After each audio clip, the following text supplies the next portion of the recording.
Feliz domingo y bienvenidos a De qué se habla fin de semana. Hoy los colombianos hablamos de deporte, por eso cerramos nuestro cubrimiento de los Juegos Olímpicos Tokio 2020 con un resumen de la participación de nuestros deportistas y de los acontecimientos más relevantes. También hacemos un balance sobre la educación en Colombia, los retos y los desafíos. Y para terminar, hablamos del paisaje cafetero. En estos días habíamos tenido un especial y hoy volvemos a hablar sobre este tema tan importante para el país. Comenzamos.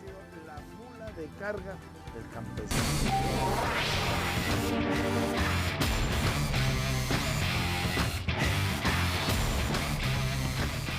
¿Qué tal? Bienvenidos, feliz noche de domingo, hechos, datos, cifras y personajes que nos dan, como siempre, de qué hablar.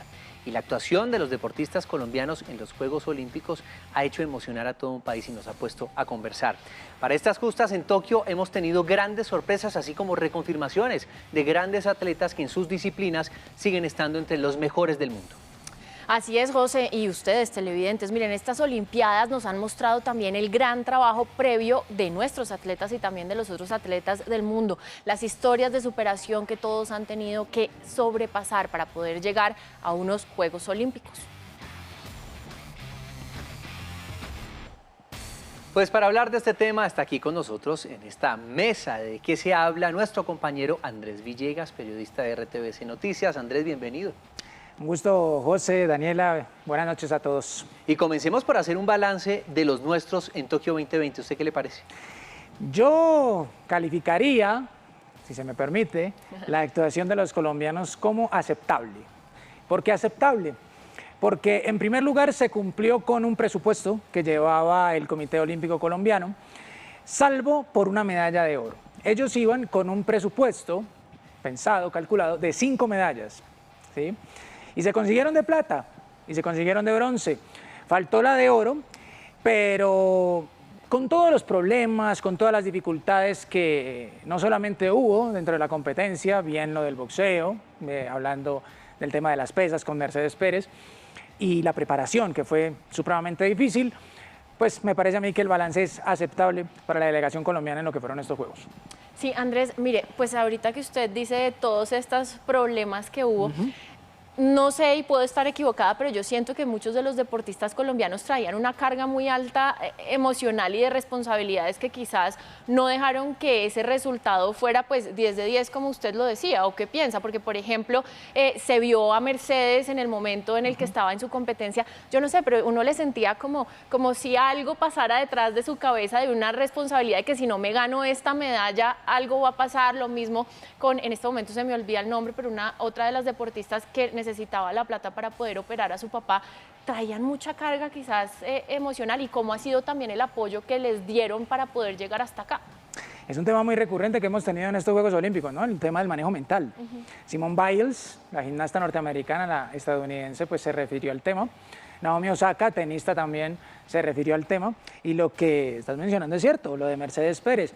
Pero en este tema, incluimos la palabra presión, que lo hizo Simone Biles, pues eso fue lo que venció a Mercedes, realmente. Cuando sus rivales le pusieron un listón muy alto, ella internamente sufrió un poco con ese tema. Y a la hora de querer no solamente complacer al país, sino también complacerse a ella misma con marcas que ya había logrado, pues infortunadamente ese factor realmente influyó en el tema de Mercedes Pérez, y es precisamente, digamos, la medalla que más duele no haberse conseguido, porque precisamente por esas marcas que ella había conseguido en Panamericanos, ¿sí?, y en Mundiales, daba para que obtuviera la medalla de oro, o por lo menos la de plata, y infortunadamente no se pudo dar precisamente por ese tema. Pero así se dan las cosas y así se dio en estos Juegos Olímpicos. Pero no es, digamos, como para entrar a calificar de una manera negativa lo que han hecho. Realmente es para valorar lo que ellos hacen. Usted habla de un presupuesto en el medallero. Sí. ¿Eran 5? Sí, eran 5. ¿Ninguna de oro por ahora? Era Se una de esperaba oro, ahorita por lo de menos. oro. Sí, por lo menos. Pero entonces, ¿cuáles fueron esas sorpresas también que no se esperaban y que no se tenía en el presupuesto de alguien que pudiera, alguno de estos deportistas que pudiera traer medalla? Definitivamente la de Sandra Lorena Arenas, en los 20 kilómetros marcha. Y es una grata sorpresa porque es una muchacha que verdaderamente lo ha venido buscando mucho. Ya había participado en Juegos Olímpicos en Londres, en Río 2016, y las posiciones fueron terciarias, puesto 31, puesto 32, pero posteriormente en eventos del ciclo olímpico, en el último que tuvimos, el más importante fue Lima 2019, Juegos Panamericanos, fue medalla de oro. Entonces, más allá de que estuviera en algún punto del presupuesto, realmente fue muy sorpresiva y fue una grata sorpresa que Lorena Arenas haya conseguido esa medalla de plata en los 20 kilómetros marcha, más allá de cómo se haya dado la competencia, Sí. más allá de cómo se haya dado porque ella misma estuvo en riesgo de salir sancionada con tiempo dentro de lo que se llama en la marcha pit lane, que fue lo que le sucedió a la brasileña y a las chinas también, ¿no?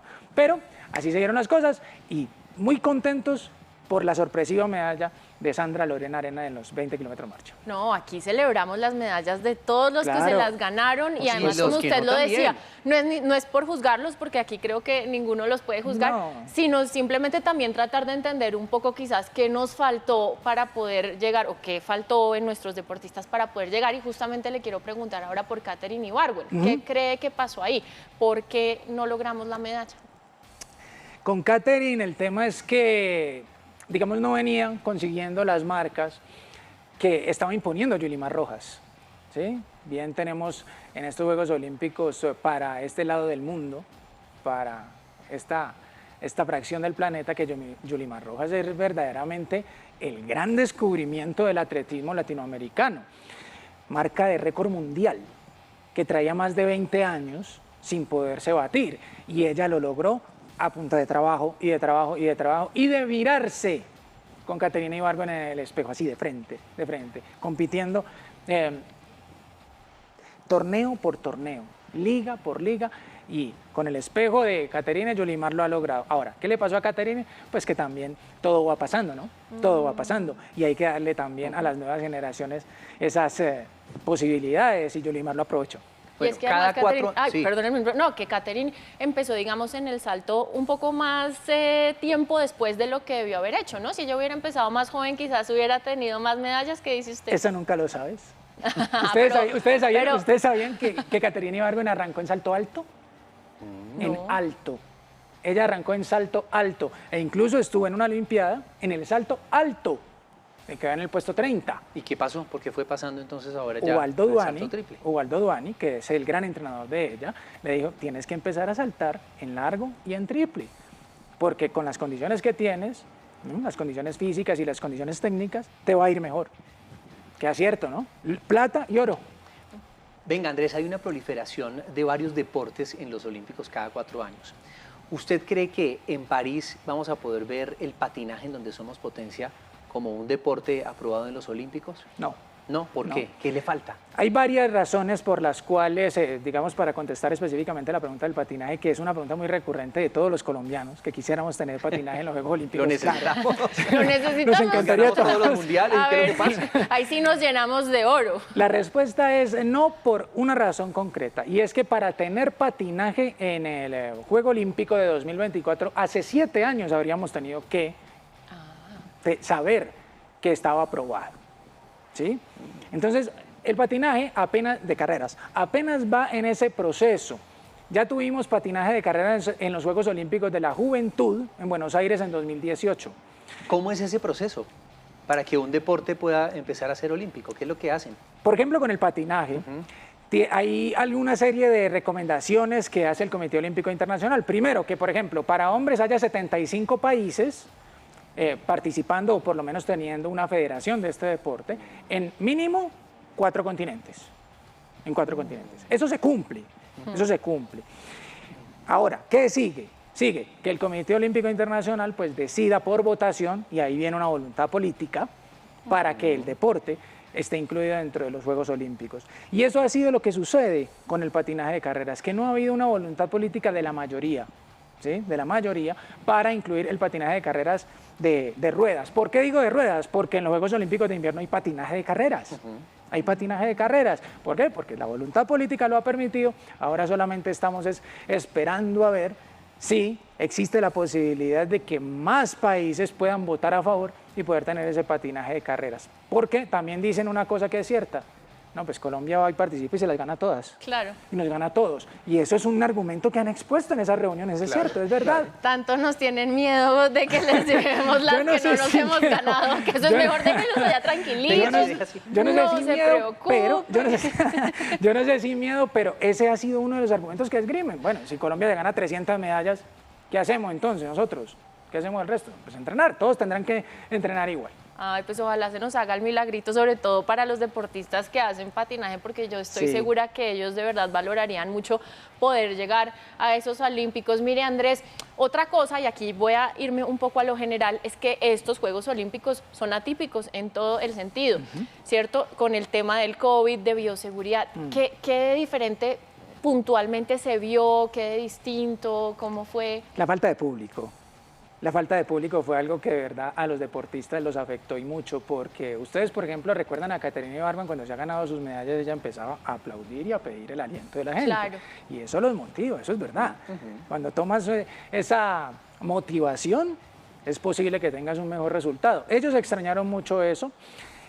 También se extrañó mucho la no convivencia total dentro de la Villa Olímpica, ¿sí? Porque los Juegos Olímpicos reúnen a los mejores del mundo. Y en esta oportunidad, por temas de bioseguridad, pues no tuviste tanta posibilidad de sentarte en el comedor, en la mesa, a desayunar, a conversar, a tomarte una foto con algún deportista que incluso admires y que respetes, porque eso sí se vio, como se ve en todos los Juegos Olímpicos de toda la historia, respeto, admiración por aquel que se está esforzando tanto como tú y que él puede lograr algo que tú quieres y que algún día tú vas a lograr. Eso es ese Oiga, sentido. y ahora que dice eso, ¿sabe a mí qué me impactó muchísimo en esta de atletismo? El italiano, y me recuerda de Jacobs, dónde era. Jacobs el Ajá. italiano.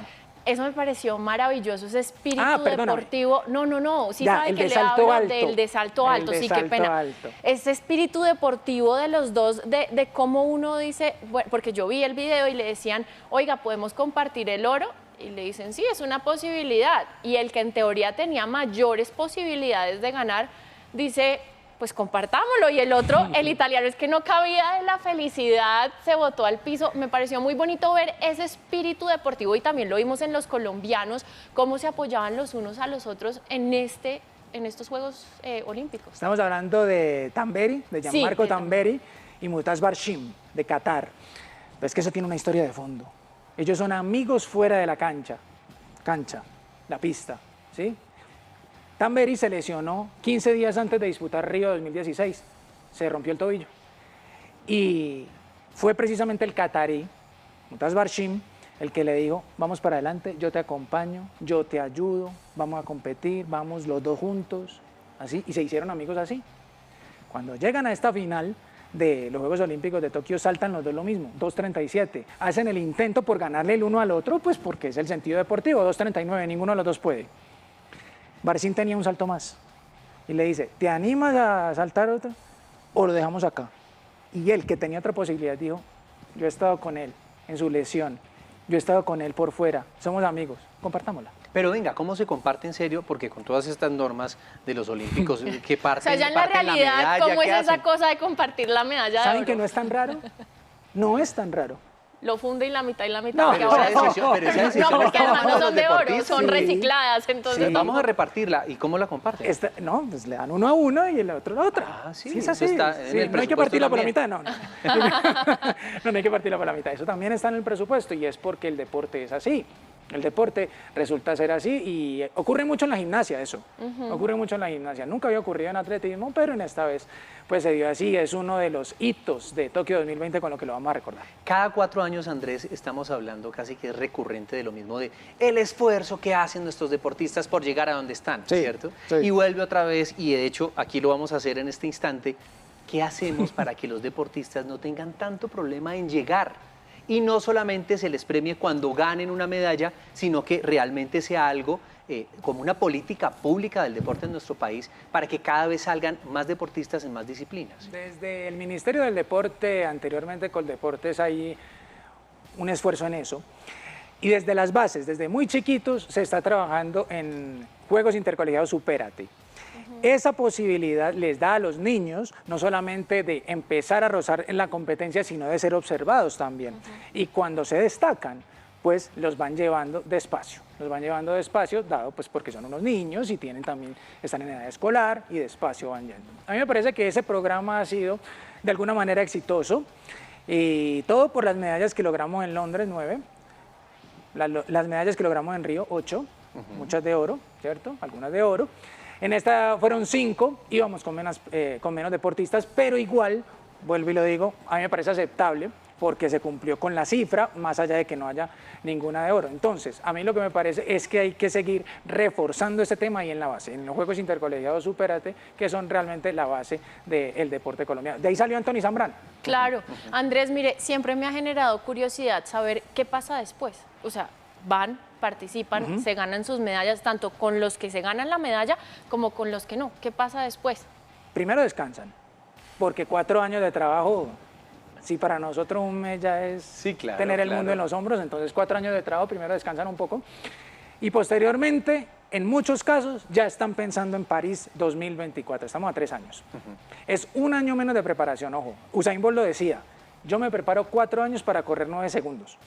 ¿Sí? Y empiezan en las competencias, digamos, interlocales de sus disciplinas, luego los mundiales, me imagino cada uno participa en eso, hasta llegar los 4 años después, cuando se presentan los Olímpicos. Depende también del deporte, ¿no? Por ejemplo, en el atletismo tenemos la Liga Diamante, entonces ellos siguen compitiendo, que es lo que va a seguir haciendo Caterina Ibargüen, no se asusten, ella lo que no va a hacer es ir más a Olímpicos, ella va a seguir saltando en Liga Diamante, eso es lo que va a seguir haciendo Caterina. Entonces, por ejemplo, en los atletas, ese es el tema, siguen yendo a Liga Diamante, aparte de que les representa económicamente un dinero, pues son profesionales, y los demás lo mismo, empiezan a proyectar qué marca tengo que lograr de una vez, qué marca tengo que lograr, cuáles son los eventos a los que tengo que ir, cómo me tengo que preparar, cómo me tengo que alimentar, cómo tengo que estar físicamente, cómo tengo que estar mentalmente, qué estuvo bien, qué no estuvo tan bien, desde ya, rumbo a París 2024. Ese, por ejemplo, es el compromiso que hizo Mercedes Pérez. Tanto nos dolía en esta que no ganara, es posible que en la otra ya tengamos un oro. Perder es ganar un poco. A veces. No siempre, y aquí empezamos a filosofar, no. En el deporte o se gana o se aprende. Pues eso me gusta mucho más, ¿sabes?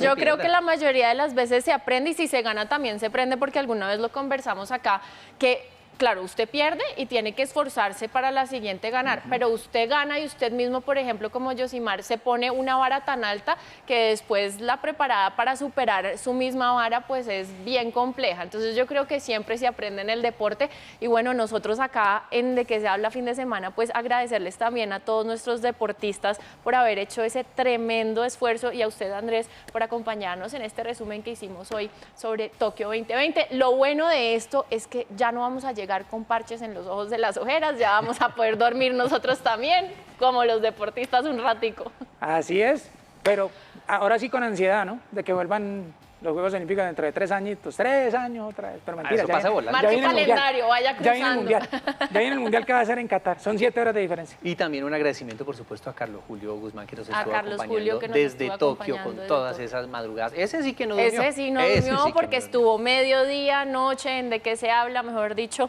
una labor impecable. Las bondades de estar en el evento. Más bien que me lleve, yo le dije, oiga Andrés, yo le dije a Carlos Julio que me llevara en la maleta, que yo me portaba súper bien, pero que a mí me encantaría poder ir a los Olímpicos, entonces de pronto se me hace el milagrito y me lleva a París 2024. En una de esas, aunque yo te digo algo, Daniel, a ti, a José y a todos los televidentes, ir a unos Juegos Olímpicos o a un Mundial a mirarlo es maravilloso.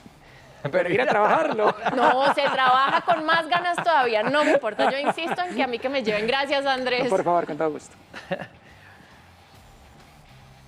Bueno, y estos Juegos Olímpicos se han caracterizado por implementar procesos sostenibles, ya lo habíamos hablado acá también, con el fin de proteger nuestro planeta, porque ahora más que nunca tenemos que ser conscientes que si no cuidamos nuestros recursos naturales y nuestra tierra en un futuro, pues no vamos a poder disfrutar de estos espectáculos deportivos. Y ahí estamos viendo, José, las imágenes de cómo serían unos Juegos Olímpicos si seguimos destruyendo el planeta de la forma en la que lo estamos haciendo. Pues por eso la Organización de Conservación de la Naturaleza a nivel global, WWF por sus siglas en inglés, lanzó esta campaña en la que dejan ver precisamente cómo, como usted lo dice, podrían ser los Juegos Olímpicos en el año 2048 si no respetamos nuestro planeta. Hay otras fotos que están rodando por ahí y otro tema en donde dicen que en el 2050 en nuestro país desaparecerían algunos sitios turísticos, o sea que eso no está tan lejano. Así que a ser responsables y conscientes sobre nuestras acciones y cómo estamos tratando a nuestra madre tierra. Así es, José, y además cada detalle cuenta. Uno desde la casa puede contribuir un poquito porque muchas veces no sabe cómo, pero desde que recicle, trate de utilizar lo menos que pueda plásticos, ahí va haciendo un poquito y apoyando un poquito. Ya regresamos a De qué se habla fin de semana, no se desconecte.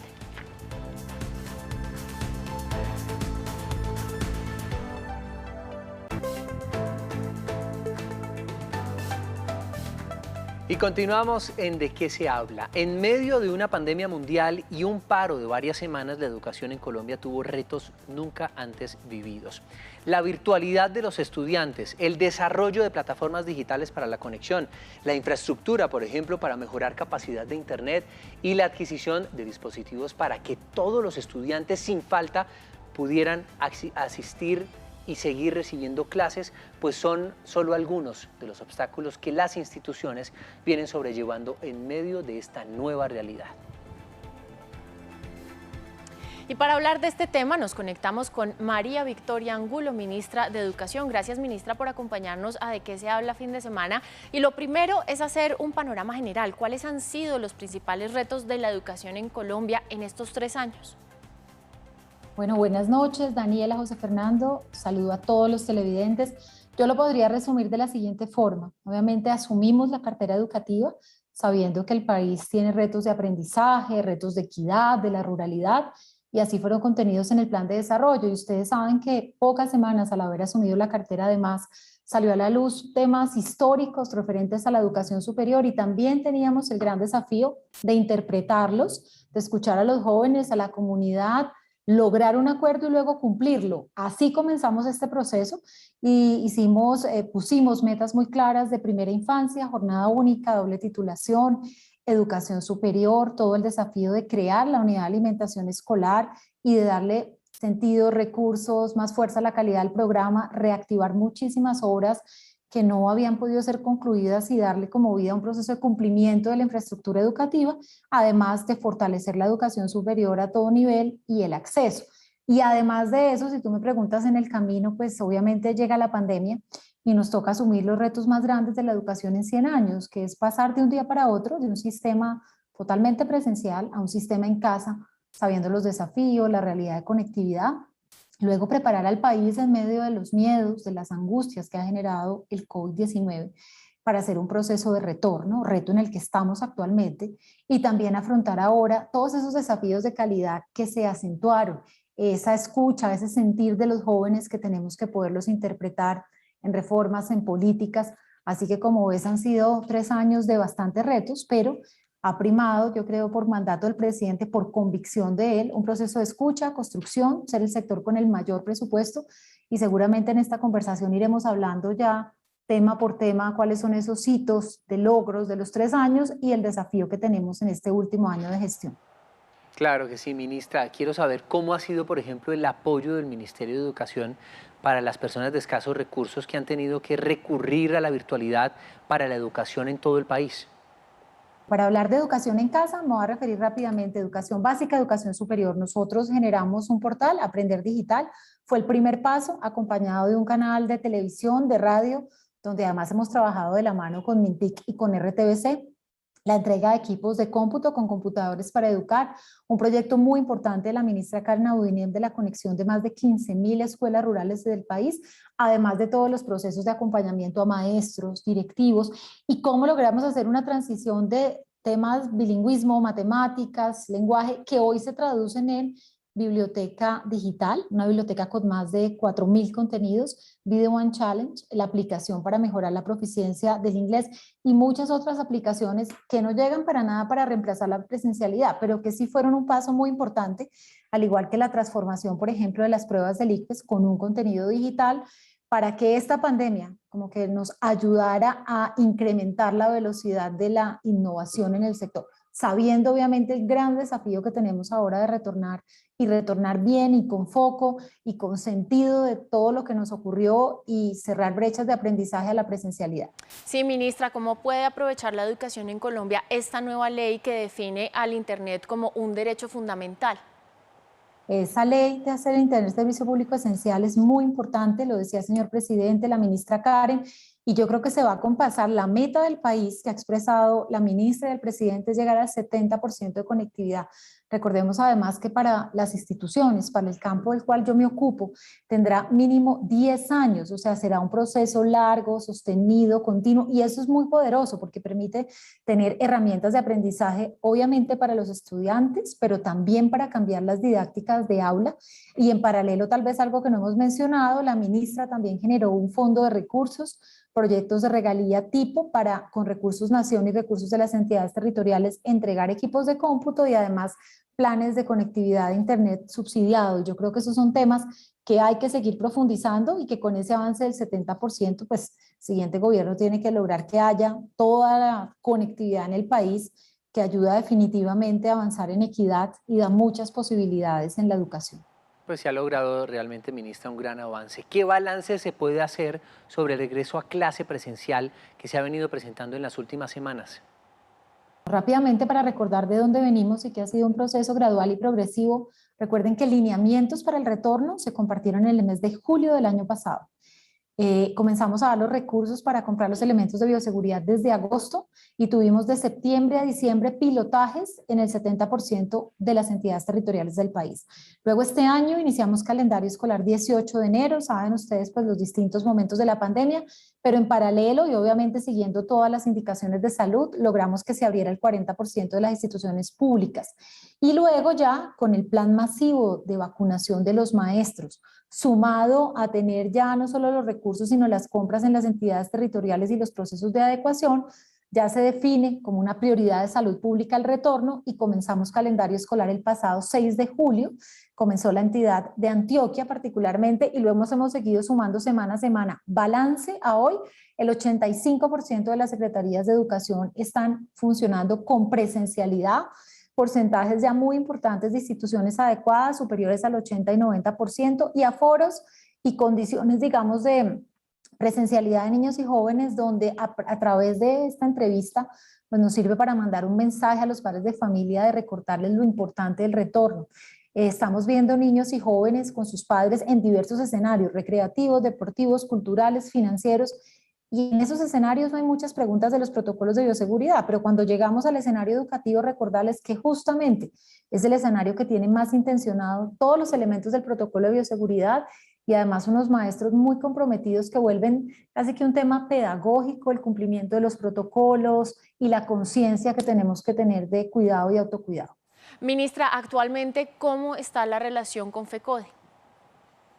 Nosotros siempre hemos mantenido estos 3 años, eso también se puede mencionar en el balance, una relación de escucha, una relación respetuosa, pero además de pasar de compromisos a hechos en diversos temas. Recuerden que en estos años se ha hecho una nivelación salarial muy importante a los maestros, también se creó la bonificación docente, hicimos la tercera cohorte de evaluación, un proceso muy grande de formación, maestrías, en doctorados, especializaciones, formación continuada, poner al día con más de 1 billón de pesos consignado en el Plan Nacional de Desarrollo como una prioridad todos los temas de cesantías y adicionalmente una prioridad en la que seguimos trabajando por mejorar el sistema de salud y de seguridad en el trabajo. Yo creo que la disposición ha sido toda, siempre en los espacios como los que estamos manteniendo en este momento, en el que el país adelanta la negociación sindical que se hace cada 2 años, pero también siempre recordando en la mesa que obviamente nos sentamos a hablar de dignificación, de mejora en las condiciones de los maestros, pero en paralelo también tenemos que hablar de los derechos de los niños, de la calidad de la educación y lograr un equilibrio. Finalmente de eso se trata porque necesitamos obviamente buenas condiciones para los maestros, pero también que todos trabajemos decididamente por la calidad. Y a hoy está más que comprobado, no en estudios solamente de universidades locales, sino lo ha dicho muy decididamente UNICEF, UNESCO, la prioridad del retorno debe ser la prioridad de todos los gobiernos, de todos los maestros. Se han generado profundas inequidades de aprendizaje, emocionales, y bueno, aquí estamos como servidores públicos y seguramente con toda dedicación, como lo veo en cada región, a los maestros y los directivos dando lo mejor. Ministra, permítame para terminar hacerle la siguiente pregunta porque es del tema que continúa. ¿Cómo se ha trabajado para construir mejores modelos para la enseñanza de la educación sexual desde el Ministerio de Educación? Realmente todo el proceso de ciudadanía, cuidado, autocuidado, educación para la sexualidad es una prioridad en general como un área transversal que busca que las niñas, los niños, los jóvenes puedan garantizar sus derechos, y dentro de sus derechos está este cuidado, esta decisión informada, esta decisión que incide directamente en su proyecto de vida, y trabajar obviamente por la reducción de la tasa de embarazo adolescente. Eso es una prioridad y eso se puede hacer con información, con acompañamiento, con esta conciencia de estas áreas antes denominadas transversales, que además de las áreas básicas que trabajamos normalmente en el currículum son muy importantes. Entonces las venimos trabajando además desde los comités de convivencia, y ustedes dirán ¿por qué? Porque allí vienen estos acuerdos al interior de cada institución de distintos temas como el que me estás mencionando, pero además de otros asociados que seguramente también es muy interesante hablar, que son los entornos escolares seguros, porque también tenemos un tema de bullying, un tema de evitar las distintas agresiones, de lograr realmente reducir la violencia intrafamiliar, de reducir el trabajo infantil, en fin, muchas de las variables que están alrededor de lo que ocurre en el escenario educativo, y que ahora, al regreso después de la pandemia, pues definitivamente nos hemos dado cuenta que hay una afectación a todo nivel, incluyendo la afectación emocional, un incremento de las violencias, en fin, y por eso también la prioridad de eso, de reencontrarnos y de poder hacer ese balance a todo nivel. Lo cierto es que la educación en sus diferentes ámbitos es fundamental para que tengamos un país mejor y un mejor desarrollo también. Gracias, ministra, por acompañarnos en De qué se habla fin de semana.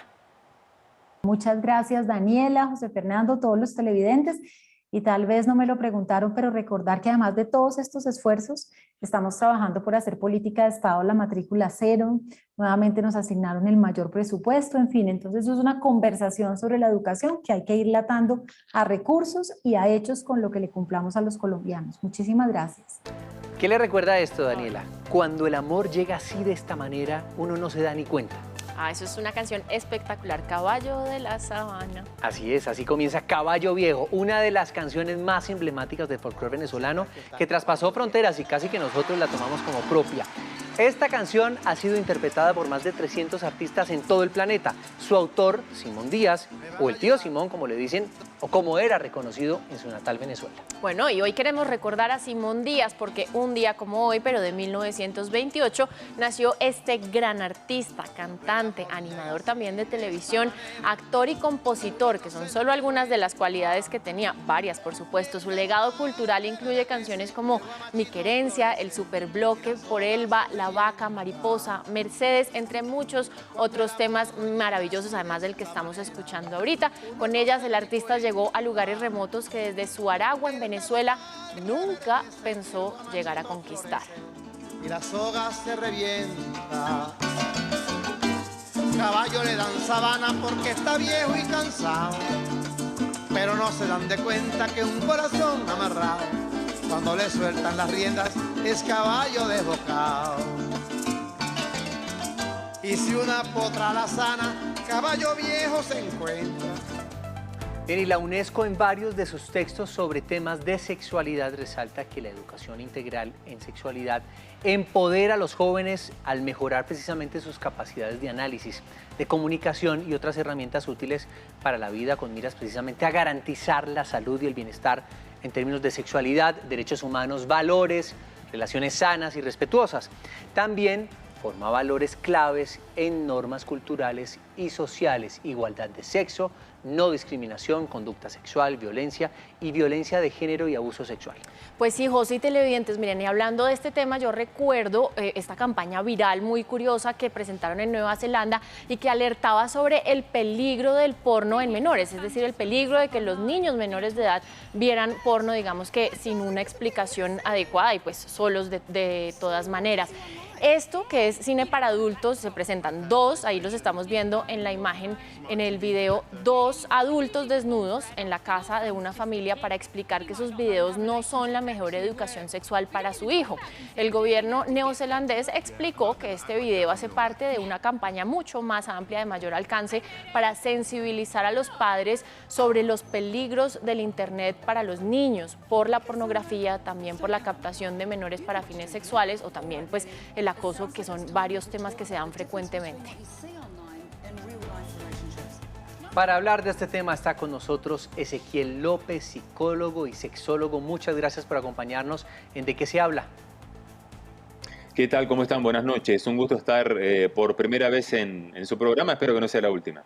Claro que sí, bienvenido. Acá puede ser un consejero frecuente. Ezequiel, ¿cuáles son las principales consecuencias que deja una mala educación sexual?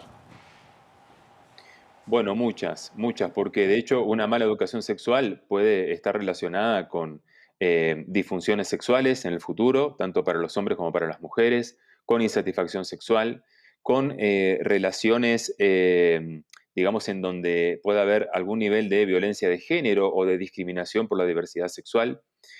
Por supuesto, enfermedades o infecciones de transmisión sexual, embarazos no deseados. Es decir, la verdad, las consecuencias de no planificar la educación sexual y de no manejar situaciones como esto que dicen de la pornografía, que es una variable, pero por supuesto no es la única, tiene consecuencias en el niño, el adolescente, por supuesto los adultos, realmente muy importantes. Yo creo que de todos modos, en los diferentes países, incluyendo el nuestro, y digo el nuestro porque soy argentino, pero vivo en Colombia, se ha avanzado con el tema, se han planteado diferentes políticas y programas y demás, pero de todos modos falta todavía mucho por trabajar en esto, definitivamente. Ezequiel, pues yo quisiera que profundizáramos un poco más en el tema de la pornografía, porque en países como Colombia la educación sexual casi que es un tabú, es decir, en la casa poco se da porque a los padres de alguna manera les da miedo hablarles a sus hijos sobre sexualidad, además entendiendo pues que la sexualidad no es solamente el tener sexo, sino que va mucho más allá de eso. Y en la escuela, como dirían ustedes, o en el colegio, pues es un tema que se ve casi como biología, ¿sí? Esto es su cuerpo y así, en fin. Entonces sí quisiera que habláramos más sobre cómo la pornografía puede transgreder estas realidades sexuales cotidianas y de alguna manera perjudica las relaciones personales, como usted lo decía, pero también quizás la percepción de los niños y de las niñas que tienen sobre su cuerpo. Bueno, sí, a ver, voy a tratar de resumirte en un minuto, porque digamos, claramente la enseñanza de la sexualidad va mucho más allá de la biología, como decís vos, la biología es importante, pero es parte, sería un enfoque muy parcializado abordar la cuestión solamente desde la biología. Hay que plantearlo también desde las relaciones, desde, digamos, todo lo que tiene que ver con las temáticas de género, que hoy son muy actuales y que son realmente muy importantes, y de diversidad sexual. Enfocar el tema de la afectividad relacionado con la sexualidad y, por supuesto, el tema más complicado en todo esto, que es el placer. Es muy difícil hablar sobre el placer porque son temas que ni siquiera los adultos o inclusive muchas personas que educan en estos temas tienen como resueltos. Entonces imagínate poder enseñar algo en relación con lo que es el placer, que sin embargo es lo que a los chicos y a las chicas más les importa en realidad, en mi experiencia dando algunas charlas en colegios en algún momento. Bueno, en ese orden de ideas, vos imaginate que la pornografía de una u otra manera genera alteraciones en cuanto a las creencias relacionadas con la sexualidad en los adultos, distorsiona las creencias. Imagínate vos en los niños, ¿entendés? Entonces, bueno, ¿qué hacemos ante esto, ante esta situación? Por supuesto, limitar el acceso a la pornografía, hay programas para eso y, digamos, software para eso, pero la realidad es que a veces igual acceden de una u otra manera a la pornografía y me parece que cuando eso ocurre hay que conversarlo, porque ahora sí respondiendo a tu pregunta final, las películas triple X clásicas, digo, porque hay otros géneros y hay inclusive ahora más recientemente un género más de porno educativo, con otro tipo de personajes, de situaciones, de contenidos, pero hablemos de la pornografía clásica. Básicamente transmite una mirada de la sexualidad como algo estrictamente genital, basado en el rendimiento, la mujer objeto, el hombre objeto también, Y bueno, por supuesto, una gran alteración de lo que es la propia dinámica de la relación sexual en términos de anatomía, en términos de tiempos, en términos de expresiones de placer. Entonces, de verdad, digamos, yo creo que no es que la pornografía sea algo que hay que prohibir, estoy en contra de eso, por supuesto, pero sí me parece que la pornografía puede ser algo estimulante, definitivamente, para muchas personas, por algo se consume tanto, pero es muy importante que el consumo de pornografía, y me refiero a todas las edades, no solamente a los niños y niñas, vaya acompañado de un acto educativo, de conceptos, pero sobre todas las cosas, de una reflexión constructiva en relación con eso y cuáles son los mensajes que se transmiten. ¿Cómo identificar ya uno como adulto que la pornografía, digamos, está empezando a permear otros sectores y que está haciendo, tú dices que hay una pornografía positiva porque hay personas que, digamos, se motivan con la pornografía, etcétera, y son casi que un coayudante en la parte del placer y de las relaciones sexuales. Pero ¿cómo identificar que ese tipo de contenido me está afectando realmente mis relaciones sexuales? Sí, mira, si lo planteamos ya en el escenario del adulto, vos te das cuenta que hay unos parámetros, unos ideales, o mejor dirá, unos mandatos sexuales que son absolutamente irreales. Cuando, mira, a ver, te podría hablar de esto 2 horas, te digo, sé que el tiempo es limitado, pero para darte un par de ejemplos nada más. Cuando a mí viene un hombre a decirme que tiene problemas de eyaculación precoz y cuando yo le pregunto cuánto dura un acto sexual, un coito propiamente dicho, me dice, y unos 25 o 30 minutos, pero yo sé que tengo que durar más. ¿Entendés? O sea, eso, o el caso de la mujer que dice, por ejemplo, yo no logro el squirt, que es, digamos, la expulsión de líquido, suele ser en el momento del orgasmo, un líquido muy voluminoso, bueno, otro día podemos hablar de esto si quieren. Entonces, yo no lo logro, como sí lo veo en todas las mujeres de las películas. Entonces, genera una sensación de anormalidad. O sea, es el principal parámetro para poder entender que estás siendo mal influenciado o influenciada por la pornografía, la sensación de anormalidad, de que no cumplís con los mandatos, de que no cumplís con lo que se espera y de una u otra manera también eso da lugar a una insatisfacción sexual importante en la persona y en la pareja y te diría a relaciones, a encuentros sexuales muy mecánicos, o sea, encuentros que están basados en el rendimiento más que en el placer, más que en el erotismo, en la creatividad. Ahí tienes unos parámetros como para identificar. Ezequiel López, psicólogo y sexólogo, muchas gracias por acompañarnos en ¿De qué se habla? Un placer, nada, cuando necesiten asesoría, acá estamos. Un abrazo muy fuerte, muy buenas noches para ustedes y para todo su público. Oiga, mire, es que eso es como un círculo vicioso, por lo que Ezequiel explicaba, porque entonces los padres le dan a uno como esa educación sexual más cercana, más de explicarle las cosas de otra manera, pero como ellos traen su propia carga emocional, sus propios tabúes, porque imagínense, si a uno no le explicaron, pues a ellos mucho menos. Pues yo creo que van a pasar generaciones para que la educación sexual sea una realidad y además llegue sin este tipo de tabús, sin la religión de por medio, etcétera, etcétera, y a amanecer ahí veremos, porque sí es muy importante la educación sexual de nuestros hijos. Nosotros hacemos una primera pausa y ya volvemos.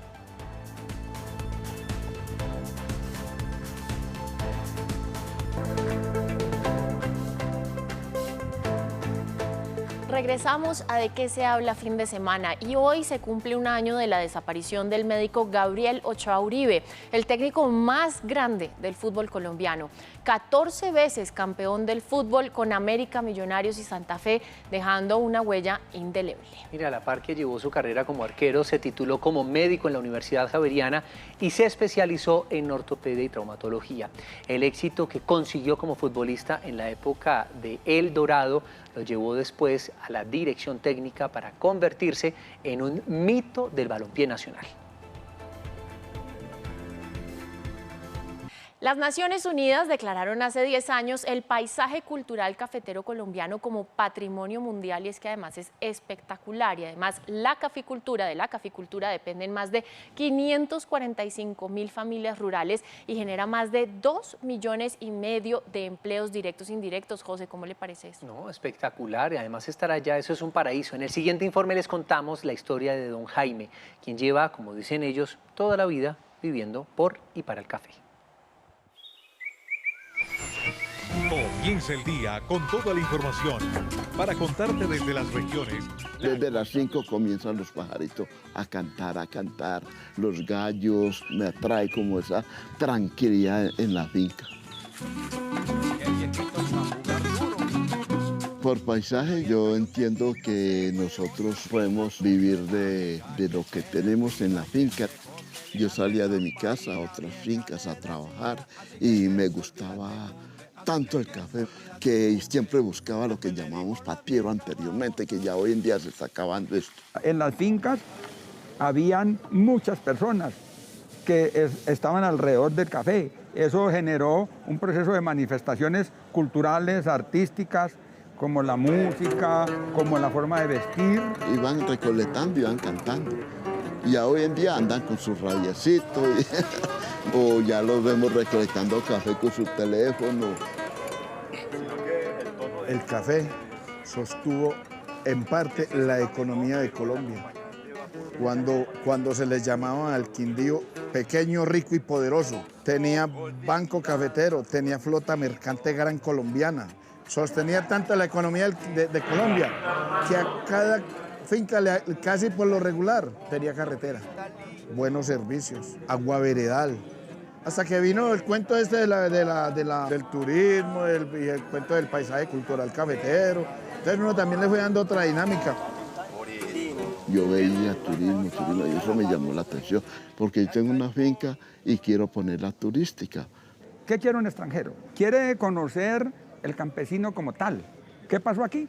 Entonces hemos tenido una avalancha de gente que ha llegado, pues, pero vienen con contextos diferentes, o sea, montar negocios y como el local no está empoderado de su cultura o no la aprecia, no la quiere o no la valora, entonces los que llegan foráneos con contextos diferentes van montando sus negocios con toda la legalidad del caso, pero en contra de la permanencia de esa idiosincrasia que nos caracterizó como cafeteros. Los jóvenes vienen desde los abuelos que han tenido fincas y les han hecho vender las fincas. ¡Qué locura! Porque aprendí.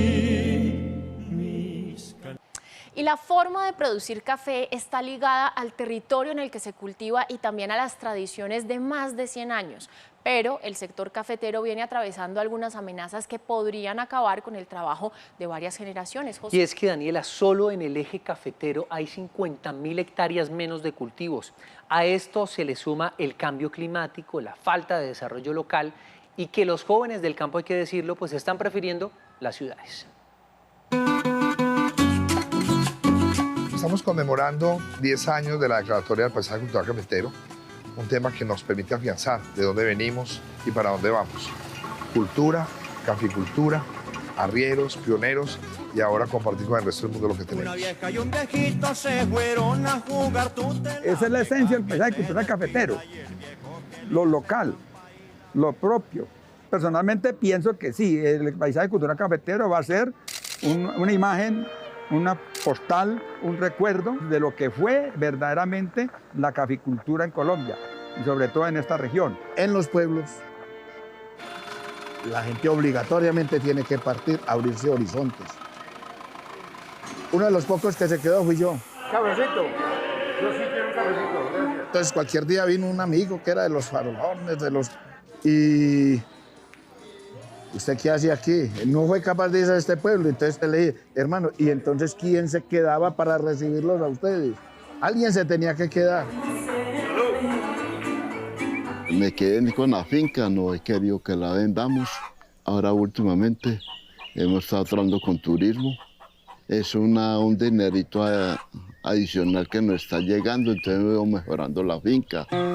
Realmente le estamos apuntando a unos sectores de turismo que no se habían explotado, que es turismo comunitario, que es el turismo de inmersión, que vos puedas vivir la experiencia de estar en una finca cafetera. Y les tengo una buena noticia, la Cátedra de Paisaje Cultural Cafetero inicia en todos los colegios y escuelas del departamento del Quindío, que sepan que es un yarumo, que sepan que es un guayacán, que sepan que es la cultura cafetera, que sepan que es un barranquero, que sepan por qué venimos de tierra de arrieros, de pioneros y del sol. Así que los jóvenes, adolescentes, niños y niñas del departamento van a poder estar orgullosos, como estoy yo, de vivir en el Quindío, corazón de Colombia.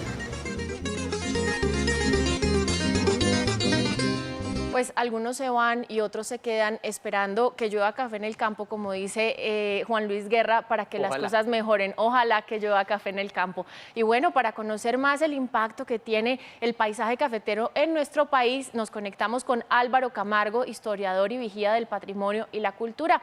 Álvaro, bienvenido. Muy buenas noches, mucho gusto de estar con ustedes. No, el gusto es nuestro. Álvaro, mire, ¿qué significa el paisaje cultural cafetero para el patrimonio de los colombianos?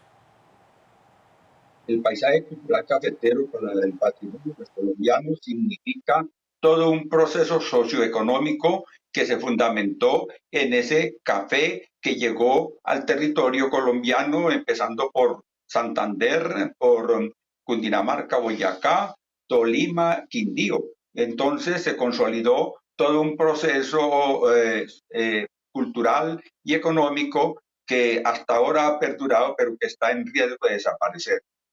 En riesgo de desaparecer, ya hablamos de algunos de los factores que generan ese riesgo, y es que muchos de los jóvenes, de los hijos de los campesinos que han arado la tierra durante muchos años y que han trabajado con el café, pues están prefiriendo llegar a las ciudades, a las grandes urbes, y dejan atrás precisamente todo ese trabajo maravilloso. Pero para usted, ¿cuáles otros riesgos precisamente tiene esta cultura cafetera en la actualidad?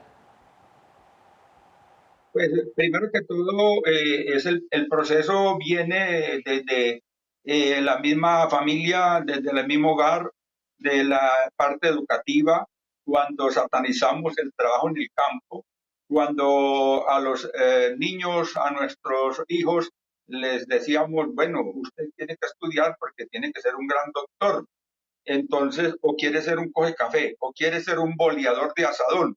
Entonces, ahí empezó el proceso de, digámoslo así, de desapropiación de las raíces culturales cafeteras en búsqueda de otros horizontes que fueron efímeros y que no eran sustentados en verdaderos postulados educativos. Y entonces, hoy en día, estamos llenos de doctores por todas partes y el campo está totalmente desmantelado. Esos son uno de los tantos factores que ha generado ese proceso y que, digámoslo así, otrora paisaje cultural cafetero pletórico, rico, poderoso, está, digámoslo así, con algunos altibajos por precios debido a circunstancias que no son permanentes, entonces, pero que no están, digámoslo así, de manera arraigada por un proceso como el que se inició y que depende de los vaivenes del mercado. Sí, Álvaro, no, pues mira, ahí estamos viendo esas imágenes, es precioso el paisaje cafetero y también el proceso de recolectar café y de producir café, además de ser hermoso, y yo tuve alguna vez, le conté a José Fernando, la oportunidad de hacerlo y de aprenderlo, pues también implica mucho esfuerzo. Pero mire, hablaban también en este especial de que los extranjeros suelen tener, digamos que un mayor o una mayor atracción por estos paisajes, por estos procesos, más que nosotros los colombianos. ¿Qué podemos hacer para que nosotros aquí en Colombia, cada uno de nosotros genere como ese vínculo y esa cercanía y ese amor por lo propio y por lo nuestro? Sí, tenemos que partir de lo local para poder llegar a lo global. Y primero tenemos que potenciar lo que tenemos, porque a veces no creemos en lo que tenemos. Y cuando no creemos en lo que tenemos, pues no lo queremos, no lo imaginamos, no lo pensamos. Y otras miradas del exterior, de afuera, como el turista extranjero, lo ve y lo siente y lo percibe, de la belleza, del contenido, del paisaje, de la exuberancia, de la biodiversidad, que es lo que nos caracteriza y que estamos perdiendo, porque factores de producción, factores económicos nos han llevado a unos sistemas de cultivo que no tienen nada que ver con lo original. O sea, en este momento nosotros tenemos monocultivos de café, de pronto alinderados con barreras de plátano, de árboles, pero no como era originalmente, que era un paisaje aleatorio, un paisaje que estaba surtido de manera, digamos, salpicado por muchas formas, colores, olores que permitían esa exuberancia y que ya la perdimos. Entonces lo que estamos mostrando, desafortunadamente, son monocultivos de café, con técnica y mejorados. La finca tradicional cafetera no se ha perdido. La finca tradicional cafetera, la que originó ese paisaje, ya es una leyenda. Pues agradecemos a Álvaro Camargo, historiador y vigía del patrimonio y cultura, por acompañarnos en De Qué se habla. Muy amable. Entonces, José y televidentes ya saben, si van a planear vacaciones, hay que pensar en recorrer los paisajes colombianos, los paisajes cafeteros y además a tomar harto tintico, así los apoyamos también. Reactivar nuestra economía depende también de nosotros. Hay más gente, más extranjeros recorriendo nuestro país que nosotros, entonces ya hay que empezarlo a hacer. A ustedes muchas gracias por acompañarnos. Nos vemos el martes, ¿no? Nos vemos el martes a las 8 de la noche porque cambiamos de horario. Que descansen. Nos vemos.